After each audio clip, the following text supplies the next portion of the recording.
이어서 경주 소식입니다. 인터넷 신문 경주 포커스 김종득 기자 만나보죠. 안녕하세요.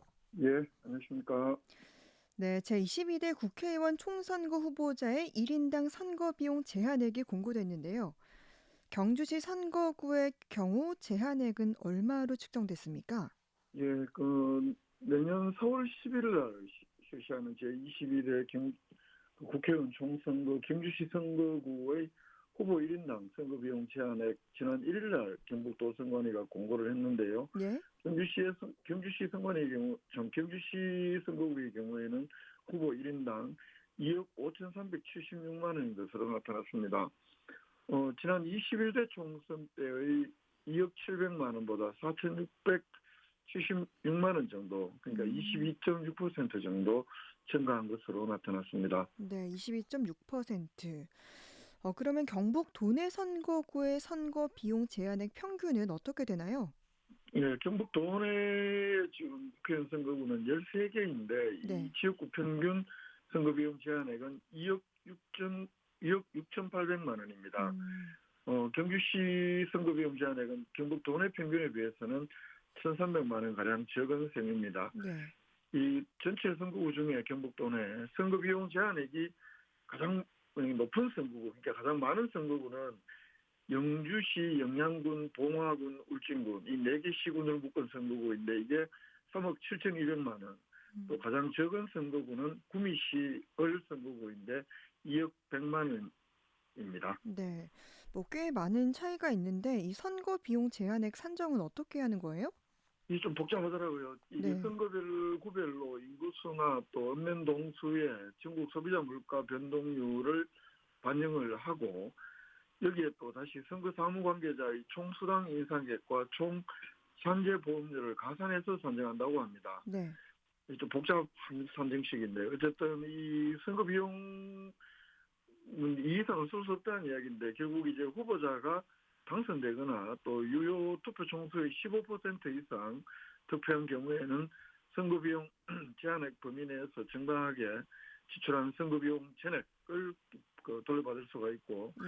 10% 이상 15% 미만 득표한 경우에는 절반을 돌려받을 수가 있습니다. 다만 이 예비 후보자가 사용하는 선거비용이라든가 통상거래 가격을 정당한 사유 없이 초과하는 비용, 또 회계보고서에 보고되지 않거나 허위로 보고한 비용 등은 보전이 되지 않는다고 합니다. 네. 그럼 이 선거 비용에 대해서도 유권자들이 오해할 수 있는 부분도 일부 있는 것 같아요.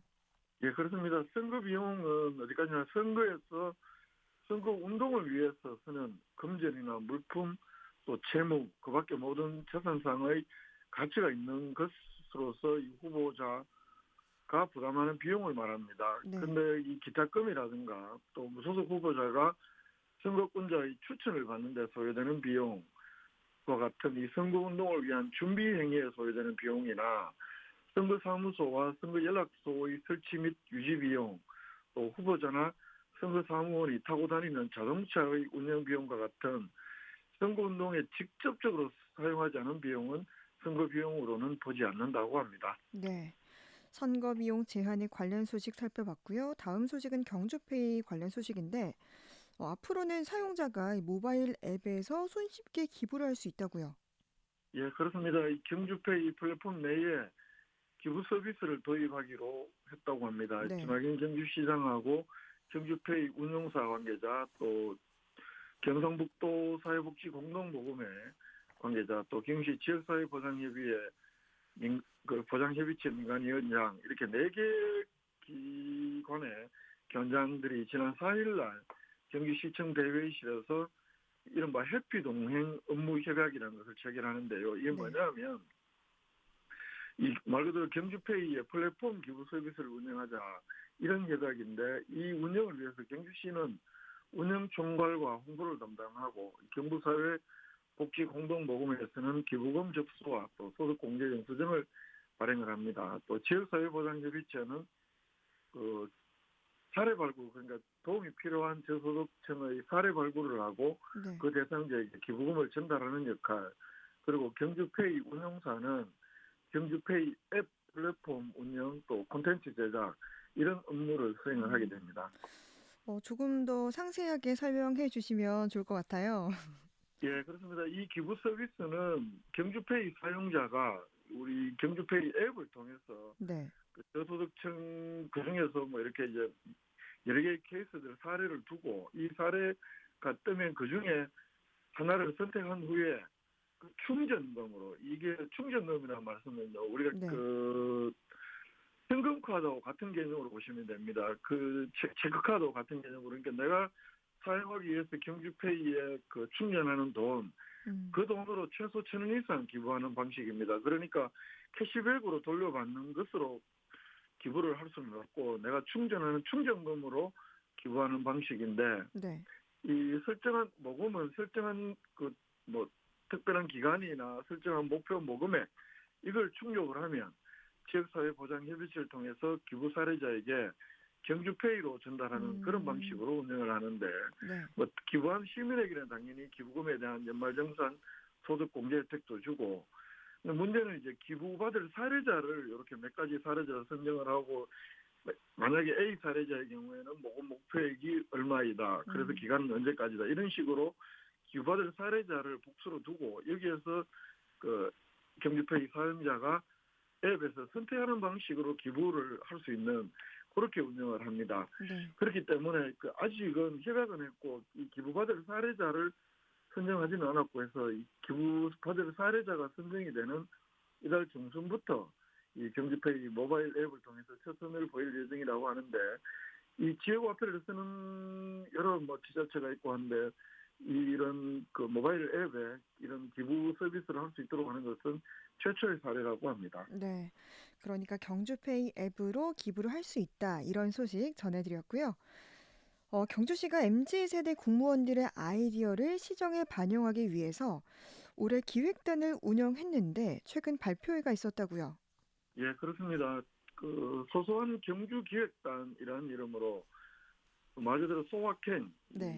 이걸 찾아보자. 그래서 지난 3월 달부터 MZ 세대 공무원 30명으로 발족을 해서 뭐 그 이들 공무원들의 아이디어를 좀 시책에 반영해보자 이런 취지로 그 30여 명이 그 소소한 기획단을 운영을 했고요. 네. 그 참여를 해서 운영을 했고 이 30명을 4개 팀으로 나누어서 사업 발굴, 뭐 타지역 벤치마킹 등등을 거쳐서 지난달 28일, 11월 28일 이 발굴 사업을 공유하기 위한 공개 발표회가 경주시청에서 열렸습니다. 네. 그럼 이 발표회에서 제안된 사업들 어떤 것들이 있었습니까?